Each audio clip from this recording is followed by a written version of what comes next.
Steph, I know you were rocking some very cool Saw kit at Two Oceans recently, which I'm assuming now is your lucky race kit. But talk to me a little bit about why you chose to race in Saw. I just love the quality of Saw kit. It's so light and breathable that you forget you're wearing it, which when you're racing is very important because it's one less distraction and you want to be feeling your best on race day. My favourite item though has to be the marathon shorts. There are so many places that you can store your gels and other items without it feeling bulky. They're just so comfortable to do those long runs in. There's a huge range of performance kit in really cool colours and designs that you can check out at sawrunning.com. For some spring training motivation, Saw are rewarding you for hard-earned personal bests whilst wearing a Saw race vest. Run a verified PB between the 1st of March and the 31st of May and get £50 Saw credit. Head to the show notes for details. Thank you to Saw for sponsoring this episode.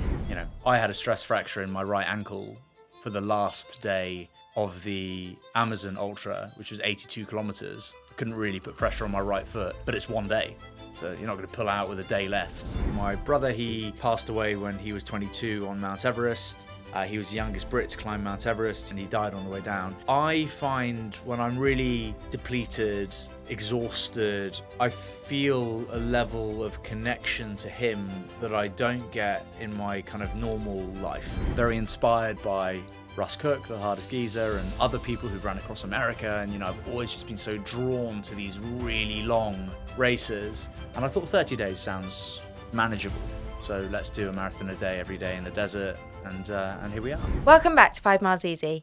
On the show today, we're joined by running fanatic who is about to take on an epic record-breaking challenge. By his own admission, Spencer Matthews used to lead a pretty hedonistic lifestyle of a TV reality star, revolving around partying, alcohol and drugs. But all this changed when Spencer discovered ultra running. And he went all in. In 2021, he completed the Marathon des Sables, finishing an incredible 69th place. And in June 2023, he finished third in the Jungle Ultra in the Amazon rainforest. He is now preparing to run 30 marathons in 30 days through the undulating Wadi Rum desert in Jordan. We're going to be deep diving into this record-breaking challenge, exploring the highs and lows of the journey so far, the motivation behind it, and the lessons learned along the way. Steph, we've had a couple of guests on now who have just taken their lives from pretty dark places, actually, incredibly unhealthy lifestyles and not into running at all, to completing these incredible feats of endurance. Spencer's story reminds me a little bit of Sabrina Pace-Humphreys,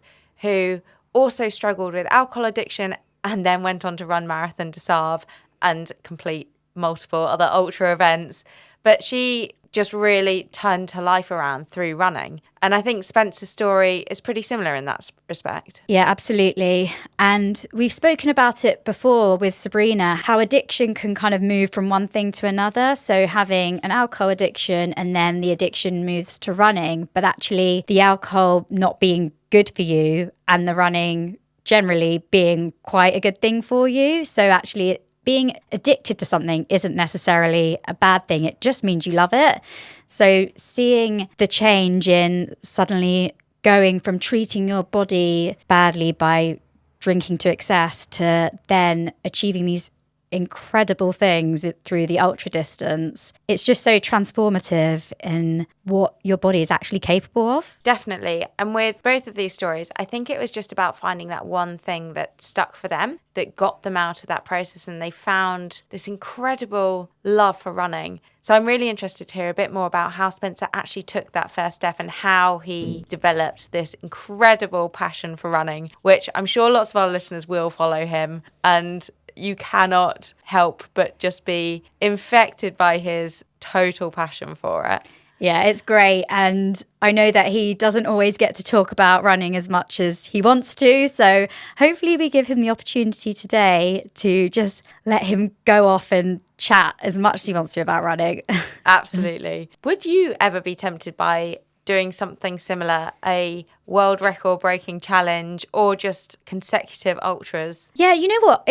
I think the idea is actually really tempting. However, it's a completely different sport.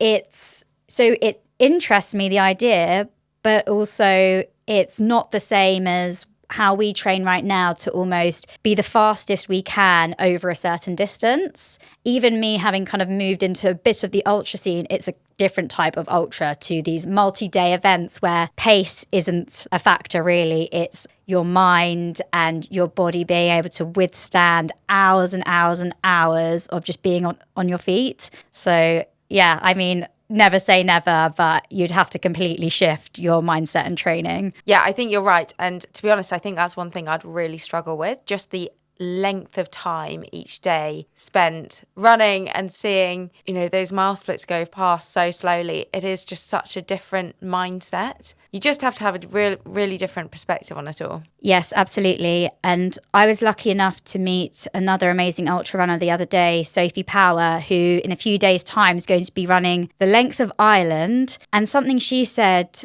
which I found really interesting, is that she's not afraid of failure. And with these record-breaking challenges, there's a really high chance that you might not make it to the finish and you might, in quote, fail. But if you don't try, then you don't know what your limit is. So almost accepting that you might fail, but not being afraid of that prospect is how you can really just push to see what your limit is. That's such a good point. And I actually think you could apply that to any distance you're doing, whether that is a record-breaking run or a 10K where you're going for a PB, because regardless of what it is, you've never done it before and you're just going out there to see what you can do. You might not hit the time you want. You might not complete the record-breaking challenge, but surely a bigger failure is not giving it a shot. But that's another point that I'm really interested to hear from Spencer on, because of course his challenge is so public as well. So that must add a whole another element to it and perhaps quite a lot of pressure.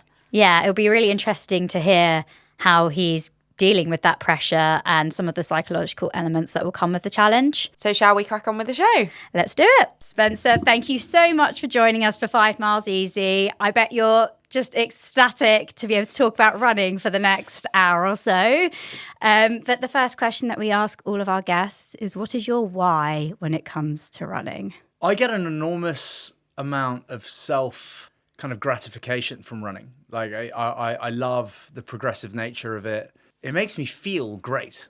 Like obviously there's all kind of reasons why that is scientifically, but the feeling of becoming quite a good runner, I suppose, and becoming comfortable running is a really great feeling. And it's reward for hard work. It's one of those things where the more you give to it, the better you get at it. And who doesn't love a bit of progress? Yeah, absolutely. And I think you can then just translate that into other areas of life, can't you? Where you get the confidence from what you can achieve through running, and that can transfer into other hard things that you do in life, just having that knowledge that you can get through that tough time. 100%. I think it's running is a really addictive thing, and it's a really special sport, as you guys know. But yeah, I mean, probably the most proud, I suppose, I've ever been of myself was after some of these kind of 5-day stage events and, the flight home and you come back and you take exactly what you said, you take that into business and you take that into your life as having, conquered something really difficult that, lots of people would consider to be impossible, and you I don't know, yeah, you carry yourself almost differently when you run well. I think it's very different to lots of sport that I've enjoyed over the years. And I would consider myself quite new to like this level of running. And obviously I'm not at your level of running at all, but it's kind of, it's a really special thing. Like I've ran marathons before in the past when I was younger, and it was always a bit of a box ticking exercise. I've never loved running until quite recently, probably until April this year. Like when my running started to gear up for this challenge that I'm sure we'll talk about. I've never loved running, but I like, we ran here and I'm kind of deeply in love with it. And you're quite right. I am incredibly happy to be able to chat about running for an hour because I'm not really allowed to at home. Because it's so funny, isn't it? Because it's like, I think we were talking about community and how funny it is when you're chatting to another runner who really understands running and splits and negative splits and Strava and all the stuff that would just sound unusual to people who don't run. And it is this really awesome community. And I'm madly into it. Hopefully Vogue doesn't see this as one of my phases, because this feels like something that will be just a part of you forever. And I love it. And speaking of impossible challenges, 30 marathons in 30 days in the hot Jordanian desert. So all across sand, which just sounds absolutely mental. So that's what you're gearing up for at the moment. Yeah. What do we need to know about Spencer Matthews to understand why you would take on that kind of challenge? I don't know. Everyone keeps asking me why I'm doing it. And I don't, it's not an easy kind of straightforward answer, to be honest. And it's quite a fluid thought process. It probably all started with the Marathon des Sables. You know, I did the Marathon des Sables in 2021. It was the hottest one ever recorded because the sadistic owner of the race at the time felt like he'd lost out on a few years of Marathon des Sabling, if there is such a verb, to COVID. And so there was this kind of backlog of people that had missed out on their MDS, and he decided to throw it in October, which is a first and only time. And I gained a position in that one. And it was the hottest one ever recorded. There was an illness going around. It was just it was a really rough one, basically. Like it was, you know, I'm sure anyone that does the Marathon des Sables probably hears that their year is the hardest year. But the facts are that year the dropout rate was kind of in the 70% to 80% dropout rate. That's very unusual for Marathon des Sables. Usually, you know, most people finish it. There is obviously a dropout rate.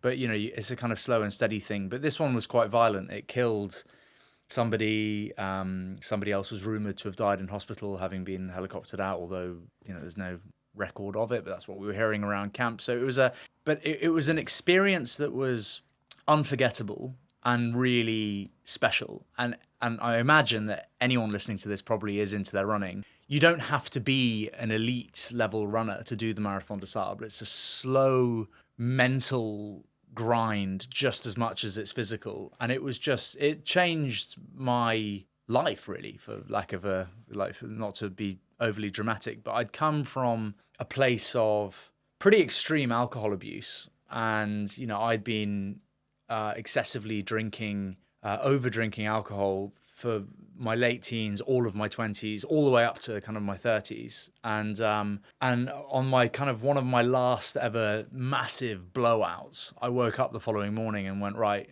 I need to give myself a goal that will prevent me from continuing to live my life in this way. And I signed up to the Marathon des Sables as just a first thing to do.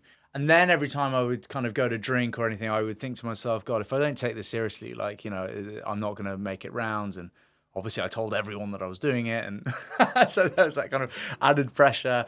But I remember the time in the desert as just being really special. I also, like, I packed really badly. I turned up with like 11.5 or 12 kilos of kit on my back and didn't have headphones or anything to listen to anything. So I was just like alone with my thoughts for the whole thing.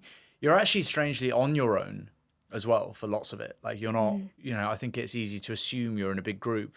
You're not necessarily. If you're fast one day, you're faster than the group that's behind you. And if you're slow, then you're slower than the group that's ahead of you. And you can be on your own for what feels like days. And I came 69th in the whole thing, which was a huge shock to me, like massive surprise. And I came out of that desert feeling like I could do anything. Like anything at all, like you know, not just kind of multi-stage day races, but anything.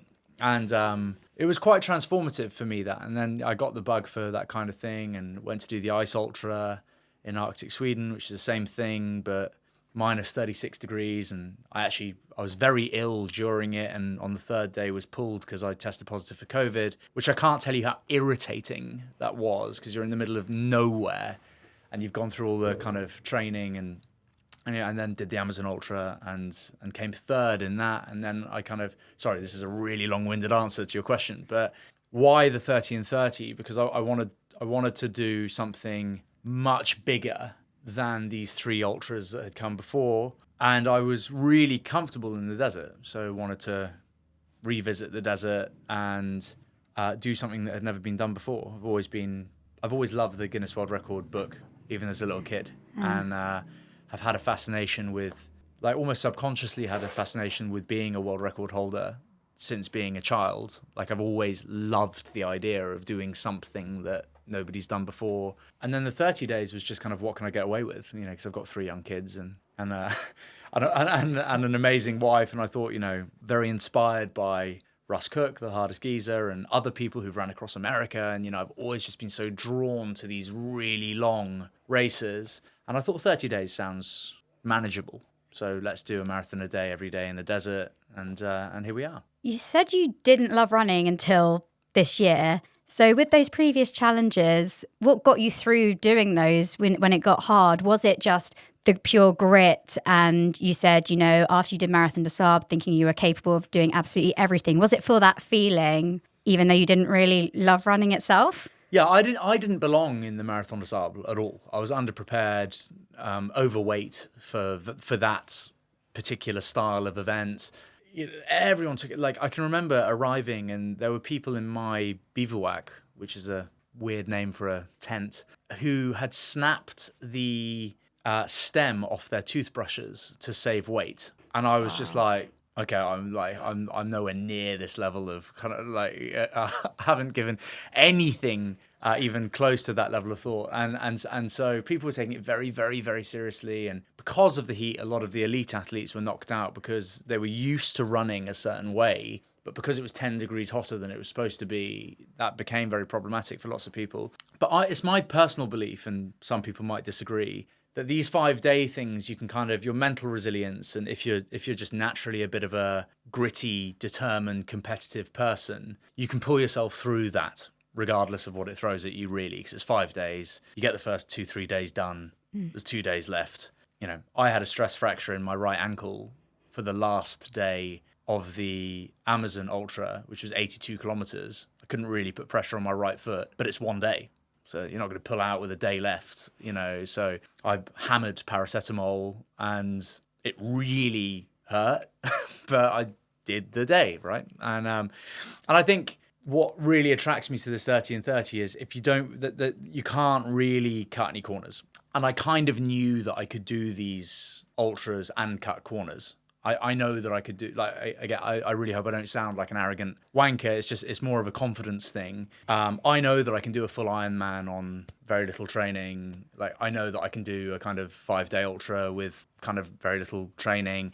And I wanted to do something where if I cut any corners, I won't complete it, right? So like my body has to be so ready to do these 30 marathons in 30 days in those conditions that if I so much as if I ignore my training plan for a week, I don't expect to succeed. And it's a bigger thing, right? So we're looking to raise some really considerable money for children, mostly doing it for Global's Make Some Noise, which is another kind of pressure point. This isn't just about me and my goals. It's, I want to make a really significant difference to as many people as possible.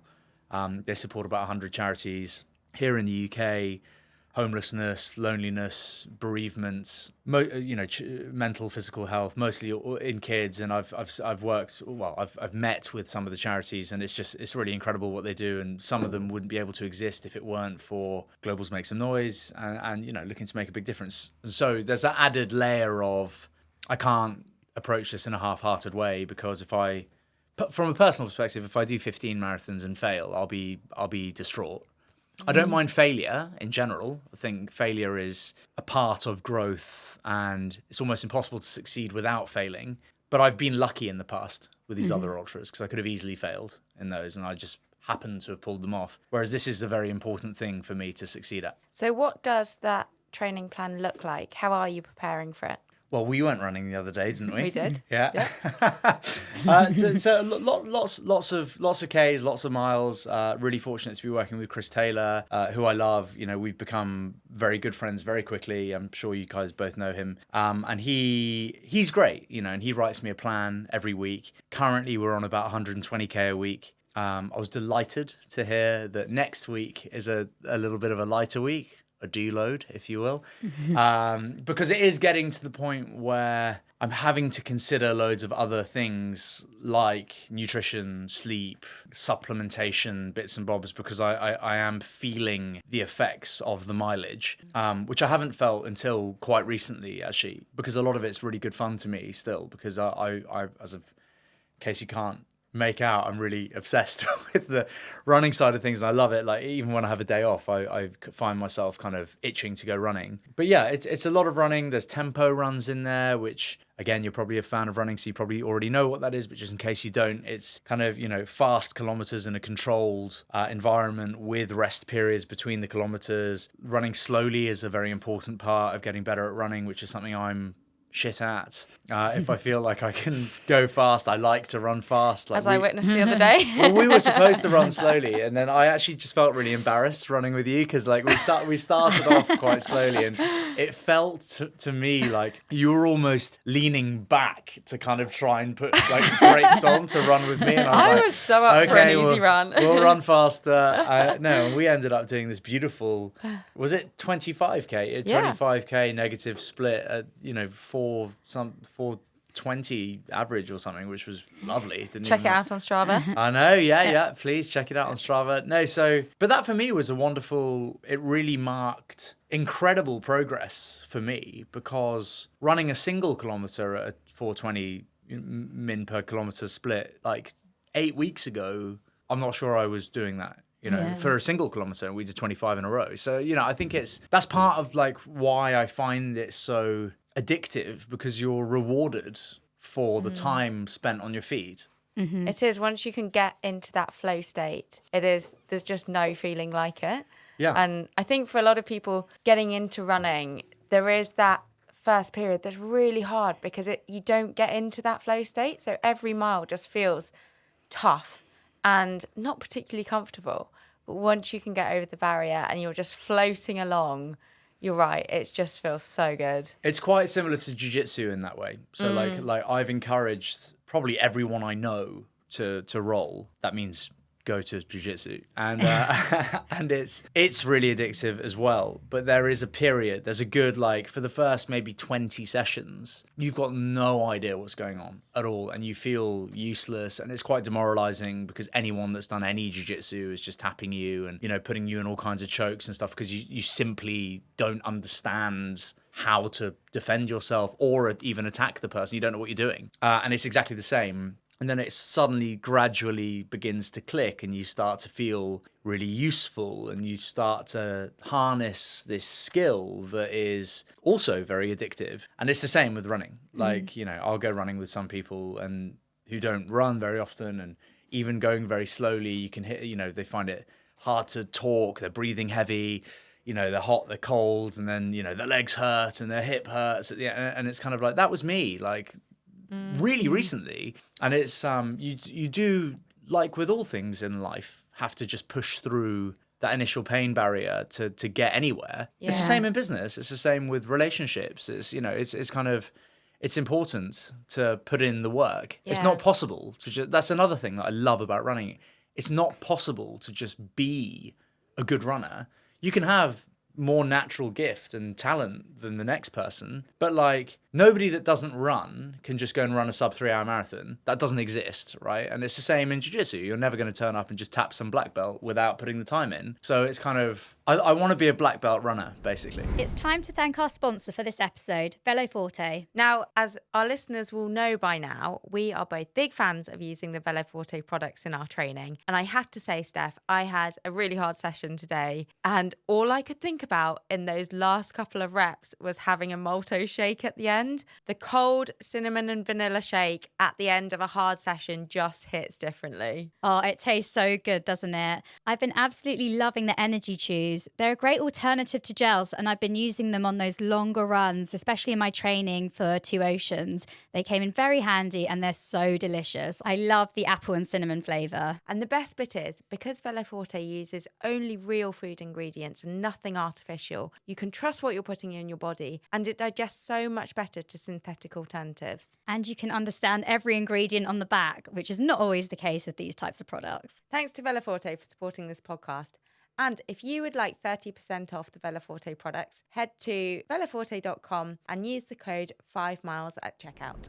Well, it's been so cool just watching your journey over the last few weeks, because it is clear, as you said, that run you did with Rose, how far you've come, and just consistency over time with running is how you get better. So I think that's just, everyone needs to remember that it doesn't happen overnight. You have to put the work in and you have to do it consistently in order to progress. It makes you feel great though as well. Like it's I'm quite fortunate with my kind of mental health in general, right? But I feel really grateful for the mental health that I have, right? I don't struggle. I'm not an anxious person. I don't feel stress in the same way that some people who are very close to me feel stress. But there is no better feeling, I don't think, than running, lifting weights, being active, being out there, using your body, being healthy. Like, without sounding over dramatic, you have one life with the body that you've been given. Treat it, with respect and love, and, give it fresh air and take it out and use it, and like I've never felt better in my whole life, right, than I feel now, today, this week. And it's because I'm really healthy and I've been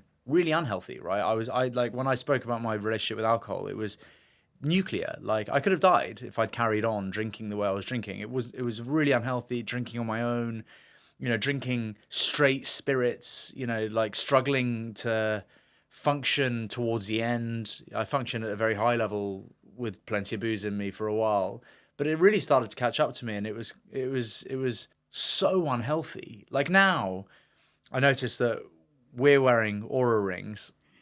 Like it's just a funny thing. I guess I'm your stereotypical 35-year-old who's suddenly just really interested in health and wellness, right? And you see like loads of memes about people taking the piss out of people like me, but I really couldn't care less. I feel fantastic, right? But it's like I care about sleep, you care about diet, you care about physicality, and all of these things line up to just feel like you're living a better life. If you have like 2-3 alcoholic drinks when you're wearing one of these things, it basically tells you that you're dead, and like it's funny because I just couldn't have cared less about any of that for so long. And it's funny that you can come from that place and be where I am now. Really, like been a progressive thing, but it's interesting to know that it's possible. And that's another thing about this run that I hope it inspires some people who may feel that it's kind of too late for them, or who have problems with booze, or who are just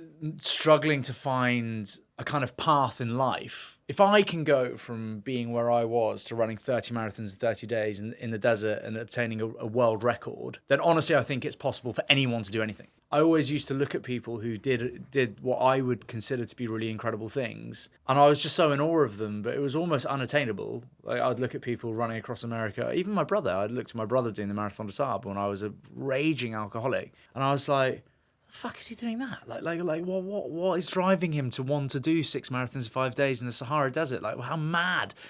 And it's only when you kind of lift your foot, like it's a matter of perspective. We were talking about perspective when it comes to running. For you've run a marathon in 2:40 something, and 2:23. Like that to me is currently feels unachievable. But I'd like to think that it is achievable, right? Because you look at even just 8 weeks of progress, and it's like, wow, well, something I thought wasn't really possible for me 8 weeks ago is possible now. And I think people need to sometimes refresh their perspective on certain things. I used to look at people, like when I was running these ultras, the idea of attempting a sub 3 hour marathon was something I never wanted to do, because like an ultra is a slow, steady thing, plenty of mental resilience, don't need to go fast. People don't really know that. Like, that's cool, and this sounds, this certain way. And now I look at a 3 hour marathon and I think I can't wait to give that a go, and that's a new dream, right? This sub 3 hour marathon thing. That's black belt running, I think. Yeah, isn't it? It's just taking the steps. But I mean, I can totally relate to that. I mean, a few years ago, I would have never thought 2:23 would be on the cards, and I was never going for it. It never gets old. You can't get your head around it. It's such a joke. But it is all relative. When I was running 3 hour marathon, I thought, well, oh my God, if someone told me I could run 2:45, I would have been ecstatic, but think that's a really punchy goal. And then it's just every step you take, you're always looking for the next thing. And I think that's what's so amazing about running is there are so many avenues you can go down, so many goals you can go after, and there's always something to chase. It's so funny though, isn't it, when you get to, your elite level, the shaving off any time, the difference is like for me to my marathon record is like, I think my fastest marathon is like 3:44 or something. So like I know that the next time I run a marathon, I'll obliterate that because I've never been fitter than I am now. So it's like getting a marathon PB for me is not the aim. It's to go kind of sub 3 or something. But for you to beat 2:23, what does that require? Because like it's kind of there's huge levels to leveling up on that, isn't it? Yeah, and it is all about just optimizing everything. But Is that what everything else comes into play? Yes, exactly. Yeah. So I mean, I do definitely think I'd like to think there's more in the tank there, but it is about you have to dial into every single aspect of your training. So not just the running, it's the recovery, the nutrition, getting your sleep right. And it's about increasing everything by literally 0.1%. And if you can do that over all the facets of training, well, then that's a minute off. And then the next marathon, it's another minute off. That's how you get there. Does that create issues with your thought process on the day? So kind of if you know that you're going into something and you've dialed up every element of your the rest of your life to kind of lead to just gaining that extra minute, is there more pressure in your mind? How is your mind, by the way? Like, so like when you're lining up in the Paris Olympics coming up, when you kick off, is it going to be so hard to control like the feeling of coming out the blocks? Because you're presumably going to waste a load of energy really early because you're going to be so rearing to go. And how do you control that? It's about controlling it because you can't afford to waste the energy early on. So it is about being really strict with yourself in those early miles. But I think regarding... That'd be so hard. A lot of sports psych sessions. A lot of sports psych sessions. But with the process, I don't really feel like it adds pressure because I enjoy doing it all. Regardless of whether it would get me that extra minute. I ultimately, you never know what is getting you faster. There are so many aspects to it. And a lot of it is just, it comes down to how you perform on the day. And obviously, in a marathon... It's a long way. A lot can happen in 26 miles. So you never actually know what is getting you that result. But I just really enjoy the journey of kind of optimizing everything. I like the science behind it. I find it so interesting learning, okay, if I can change my nutrition to just get the carbs in at exactly the right time, change it so I'm getting carbs in sooner after my run and then experiment with it. How does it affect me? I just find it really interesting. I find it interesting as well. How your body works and how, like, I think one of my big whys for running is just finding out how far I can push my body and the science of it. And what is I'm assuming it's different for every person. Yeah, it's so individual. So it's really individual. Is it just trial and error, or is there tech out there nowadays that can kind of figure it out for you? Or like, I'm obviously not at your level, so I haven't eaten yet today. So don't follow Spencer's plan with this. No. But is what tools are available to give you the best results as an Olympian? Like, I'm assuming that you have the best advice surrounding you, and like what is, how do you know when to eat your carbs, and who's doing that for you? I have a nutritionist, and there are glucose monitors that you can use and everything, which are helpful to some degree, but I think just working with a nutritionist, and it is so individual, so some of it is just trial and error, but there's obviously a lot of science behind it as well, which is where my nutritionist comes in and brings the science in and then says generally what is likely to work for me, and then we try it. We'll be running a marathon on the same day, by the way. We will. So your Paris Olympics is during my challenge.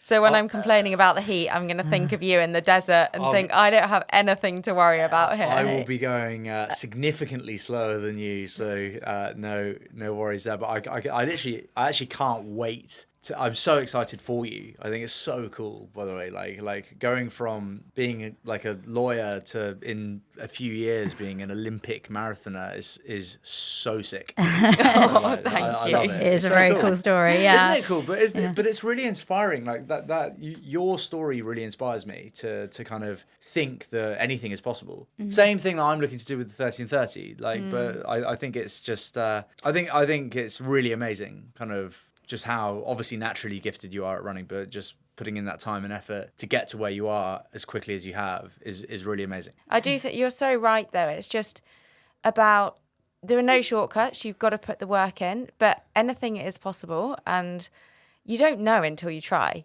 That's the big thing. And even if, a lot of people, I'm not saying everyone who starts running is going to make the Olympics, but guaranteed if they put the work in, they'll be a hell of a lot better than they think they can be. 100%.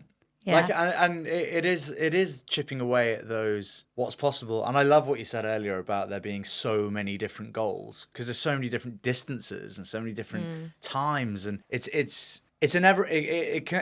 be a never-ending love story. There's so much to do. It's not like a belt system. Yeah, where like, where you I get to the want top. to become a black belt. That's awesome as well. But there's the 5K, 10K, half marathon. And at the end of the day, I can't think of a better sport that makes you feel as good as running does, which I think is very important nowadays, in particular now that mental health is no longer such a taboo topic, and everybody obviously strives for good mental health.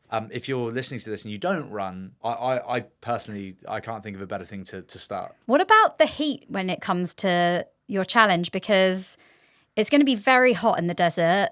How are you preparing for that, and how you cope with it during? I've always preferred the heat to the cold. Having said that, love a good ski. Whatever. What about the ice bath? Yeah. No, well, I love the ice bath as well.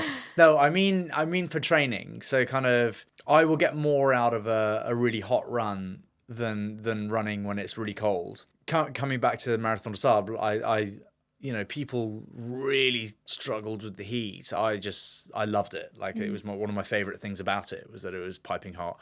I grew up in the Caribbean, so like I'm quite used to the heat. I don't know. I hated the ice ultra. Like I really struggled with that. Like, I wasn't happy at all. I think everyone kind of did. Like, I'll never forget it. Actually, it was just horrific. Like, the guy that won it hated it. Yeah. And like, I can't imagine winning an ultra and hating it.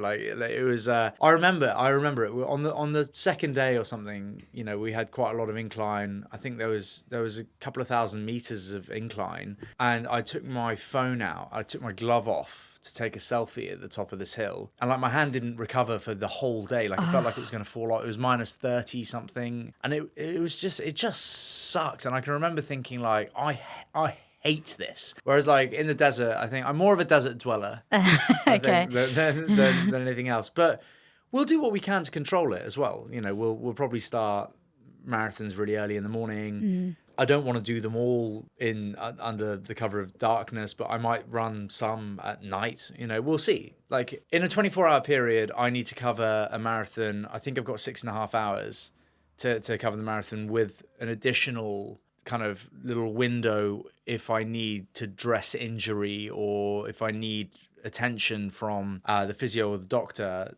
I think that, but I'm going to aim to run all these things in kind of under 6 hours. Yeah. I might do half. So like, might start at 5 a.m. and, finish just when it's not blaring heat. Yeah. So we'll see. And obviously but I'll try and make it as fun as I can as well. There's going to be lots of loud music. There's going to be lots of, there's going to be quite a fair amount of downtime. If I'm running a marathon in 6 hours in the desert, that leaves 18 hours of kind of downtime. Obviously, we'll sleep and recover, but it's kind of, this needs to be fun, for it to, 30 days in the desert's no joke. 30 marathons layered on top of that is even less of a joke. So, we're going to have some people come out, want some good company. I'm hoping to get my kids out there, Vogue, for a short period, but it needs to feel fun. Yeah, I think that's really important. It kind of leads on to the psychological element. So you asked Rose how she's going to deal with the pressure at the Olympics, but there's pressure on you, and you're obviously doing this in the public eye as well. So those days where you're probably going to find it it's going to get hard. What are you going to think about? What's going to get you through those really tough times? I recently learned about something called thin space, and it is said it's a kind of spiritual term that's supposed to mean that place between earth and kind of heaven, right? And it's like you might experience thin space when you see a shooting star or a beautiful sunset, or you might be thinking about somebody that's passed and the gust of wind will blow through your hair and you'll feel the hairs on your neck stand up or whatever. Like it's kind of a personal thing, but also areas of the world that are very beautiful. And whenever I'm doing, because I kept thinking about these ultras that I've done, because they're actually incredibly painful, right? They're usually not that fun. There are elements of it that are incredible, but in reality, you finish them and you kind of think, and this is me kind of, I would actually be really interested in tackling one of these things with the level of prep that I have now, because it would be a completely different experience. But as I said, I was kind of underprepared for these ones, and you kind of exist in a place of thin space where I feel really close to my brother. And if you don't know about my brother, he passed away when he was 22 on Mount Everest. He was the youngest Brit to climb Mount Everest. And I was 10, and he died on the way down. And he had this incredible adventurous spirit and was a bit of a force of nature himself. And I guess I find when I'm really depleted, hungry, exhausted, I feel a level of connection to him that I don't get in my kind of normal life. And so when I'm battling with some hill in the Amazon, I think of him, right, on Everest at such a young age, going through the Khumbu Icefall, and I feel similar to him, and I've always wanted to be like him, right? So it's kind of my way of feeling more like him and connecting with him. So the thin space thing I associate with him. The Wadi Rum desert is like, I can only imagine, is insanely beautiful from the pictures that I've seen. It's where The Martian was shot. It's all deep red sand. We're going through these incredible canyons, and I'm gonna feel really depleted, and it's gonna be this really beautiful experience that is gonna include a lot of him, I think. So for the whole month, I reckon I'll feel in thin space with him. And I'm really looking forward to it, to be honest. Like, people keep asking me if I'm worried about it or apprehensive. Like, I'm not at all worried about it. And that's not, again, it's not an arrogance thing. It's a confidence thing. I'm really looking forward to it. I'm not worried about it. I wish we could start tomorrow. I keep thinking to myself that at the end of the 15th day, I'm going to think, right, I've done 15 marathons in this desert. That's what, over 650 kilometers or whatever it is. And I'm halfway. And that's going to feel, like this is a long old thing. I certainly know that at the end of the Marathon des Sables, if I was told I had to do it another 4 times consecutively, that would have been a strong no from me. And that's what this is. This is 5 times the Marathon des Sables in terms of distance. And it's going to be probably not quite as treacherous a course, but, it's 5 times the length of it. So it's going to be really hard. But again, it's a take it day by day thing. The mission is to complete 42 kilometers every day in a certain amount of time. That's the reality. Let's not overthink it.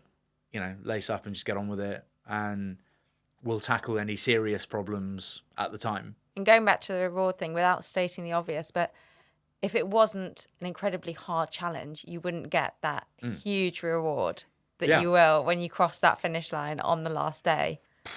Crossing the finish line on the How will last you day feel? is going to be, I don't know, it's going to be amazing. It will be, providing we get there, which I'm sure we will, it will feel astounding. I'm trying not to think of that either, because it's a little bit, it's honestly, I'm obviously having to answer questions about it at the moment with you guys and other people who are kind enough to want to interview me about it. But I've not thought about any of this. Like, I'm not really, I haven't thought about what it'll be like to complete it. I haven't thought about what it'll be like to fail in it. I'm just not. I'm basically doing what I'm told. I trust Chris, and Chris is telling me what to do to complete it. I'm completely in his hands. I will never quit, unless I really badly hurt myself and simply can't carry on. My mind won't be defeated in it.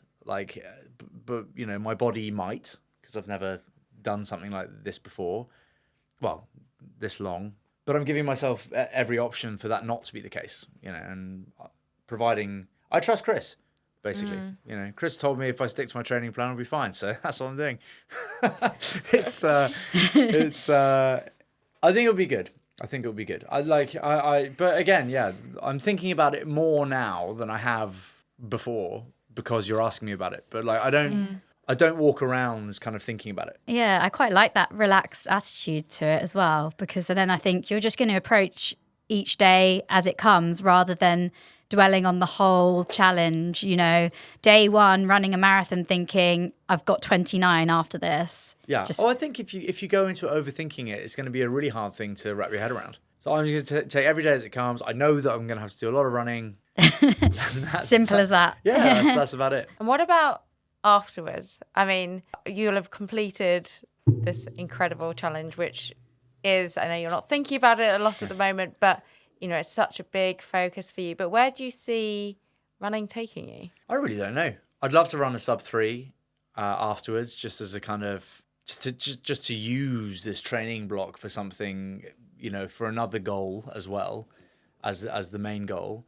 And I really don't know, but I love it so much. There will be more of these. There'll be more challenges, I'm sure. Like pipe dream would be to be signed by Red Bull as some kind of, you know, not elite athlete, obviously, but someone that we can create a number of these things around world firsts maybe and do several of these to raise money, raise awareness, you know, do more of them. There's no chance of me coming out of this and not wanting to do something else, basically, and I know that already. There was a moment where I finished the Amazon Ultra where I was like, it's so funny though, isn't it? It's kind of like where you set the finish line, because you must feel this way with your marathons when you run them really fast. It's like, had there been another day of the Amazon Ultra, your body wouldn't have finished at the finish line. And like with 2 hours left to go, I could already feel like my whole thing shutting down, and I had to really like concentrate on getting to the finish line. And when I crossed the finish line, immediately went into shock. It was boiling hot. It was 26 degrees or whatever, even at night. And I went into like freezing cold, like shock, like vibrating, needed like a down jacket and like one of those things. And I knew that I would, because I've done that before. I ran 100k in a single go once before for the Race to the Stones, and same thing happened. Like went into like this savage, like awful shock at the end, and I could feel it coming at the end. But it's kind of like, I can't really even remember the point, but it's like allowing yourself to know how far you have to go is a really important part of it, because it's like I couldn't have done 1 more kilometer at the Amazon Ultra, not one. If I'd crossed the finish line, someone had gone, oh, actually it's 1 more, no chance. Like body crossed the line and just went off, like boom, just collapsed, basically, finished. I find that so fascinating, because you see it where people are just on the finishing straight. They literally can't make it to the finish line because they can see the finish line. Whereas if that finish line was a mile later, it'd be fine. It's so bizarre. Weird. It is weird, but I think that's a mental thing. Didn't have it for Marathon des Sables, but I did have it for Amazon and the Race to the Stones and bits and bobs. But it's such a strange mental thing that won't be available to me in the desert because it's so long. So, but it will happen on the last day, you would have thought. Yeah. The last marathon will be the hardest one for whatever reason. Even if you're like feeling great, it'll be that like, oh, there's only one left. You know, it'll be weird. I think it just shows your mind and body are so connected. Yeah. And it is incredible what your body can do when it has to and when you know you've got to keep going. And then, as you say, as soon as it doesn't have to keep going anymore, that's when it really hurts. And you cross that finish line and you think, oh my God, I can't take another step. But it's like when I was running with you, I would never have chosen to run that 25 at that pace. And there were probably 3 times during our run where my mind was going, there's no way that I've got another 12k at this pace like left in the tank, and we should probably slow down. But like I just didn't want to say that to you, so just carried on. I'm so impressed because I did not notice that at all. No, and I was just like, this is going to be, when am I going to tell her that like we should slow down? And we just didn't in the end, and we got faster and faster and faster, and then finished it. And I was like, that's so funny, because like if I was on my own, I would have slowed down but because I was with you, I didn't. And actually, we got faster. And that was just, and then felt fine. Like, walked over to collect my kid from football and grabbed coffee. Didn't stiffen up at all. Like, just whatever. So it's kind of like, shit, I can run 25k at that pace. Maybe I should do more of that, you know? So, I don't know. It was all, it's all really awesome, to be honest. And I love it. Yeah. And I don't care that some people don't get it as well. Like, I've moved through I've got friends who are like, oh, cool, bro. Like, you're around 30k at the weekend. Great. It's like, listen, I don't give a shit if you don't get it. I'm like, whatever.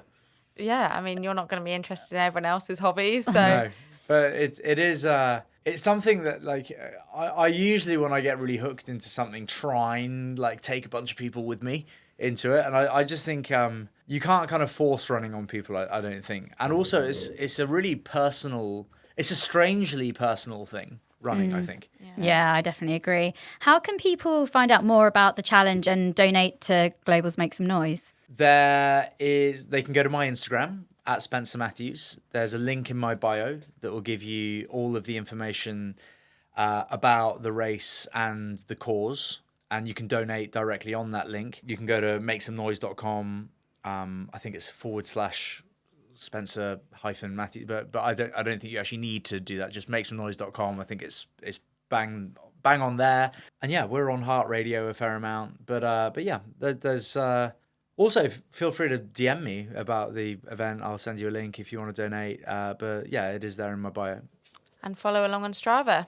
See all the course, progress. The almighty Strava. Strava's another new obsession. Strava actually keeps me off Instagram a lot of the time. I'm always on Strava, loving Strava. I think as a community, it's so cool because everyone on it is achieving something, doing something, you know, and I love how athletics based it is and sports based it is. I think it's a fine idea for an app that's been around for God knows how long, but I'm pretty new to it and I love it. And you're getting all the kudos. Kudos, yeah. I've had to turn my kudos notifications off because so many kind people They're out so there. numerous. So many kind people out there giving me kudos. So yeah, no, but I can't thank you enough if you're interested in what we're doing. I hope it makes the kind of difference that I hope it will do for the kids that we're looking to help. And yeah, I hope it inspires people to start running. I'm sure it will. It is an absolutely incredible feat. I can't quite get my head around it, but I have no doubt you will absolutely smash it. I feel like this last question we should probably ask you after the challenge, but up to today, what would be your high five me moment? So the moment you would just give yourself a massive high five in running or in any other area. I'll do. There's a few high five moments, I suppose. Just in my life in general. Yeah. Honestly, don't mean to sound boring, but that run with you was a bit of a high five moment for me. That was like it marked like great progress in my running from not long ago to now. I think obviously the ultras I've spoken about have been big high five moments for me. Controlling my relationship with alcohol is something that I'm really grateful for, and you know, channeling that addiction into running, sport, fatherhood, work has been a really beautiful thing, because I was always told that it's impossible to come from being an alcoholic to controlling alcohol. And it was that feeling of not being in control that I couldn't get my head around. You know, in AA, it's like, I'm powerless over this. I have no control. I'm not powerless and I do have control. So I always struggled with that, like that just throwing in the towel with, yep, you're right, I can't control it. Like, I decide when I pick up a beer, right? I've learned that. So for me, I'm really proud of myself for being in a place where if I feel like having a glass of wine, I can have a glass of wine. My priorities are straight now, whereas they never were before. So like, I feel like I've really overcome something that actually quite shocks people who don't believe that that's possible. I can tell you it is. So that's a big high five moment. And I think just being really lucky with my kids, and I honestly, I'm sure most parents feel that their kids are the best in the world. I feel so lucky to have the kids that I have. I think they're incredible kids. And my wife as well. I feel incredibly lucky to have such an amazing wife. So I feel very lucky to have the life that I have. So I guess that's a bit of a high five moment as well. Oh, I love all of those. Such a nice message to end on as well. Nice. Thank you so much for sharing your story with us. I think it's going to get a lot of people following on with your challenge, and we can't wait to see how you get on. It's going to be really cool. Thanks so much. If you'll have me when I finish, I'll come back and chat to you about it. Yeah, absolutely. 100%. And we'll be watching you from the desert somehow. I'll make sure I can give updates because I'll be in Paris watching. Yeah, please. There you go. I'll FaceTime you afterwards when we're still running. Please, that would be amazing. I'd love to chat to you afterwards. And we'll do everything we can to get some kind of screen to follow your progress on that day, because it's amazing. And congrats. Ditto. Thanks for joining us for 5 Miles Easy. See you next time.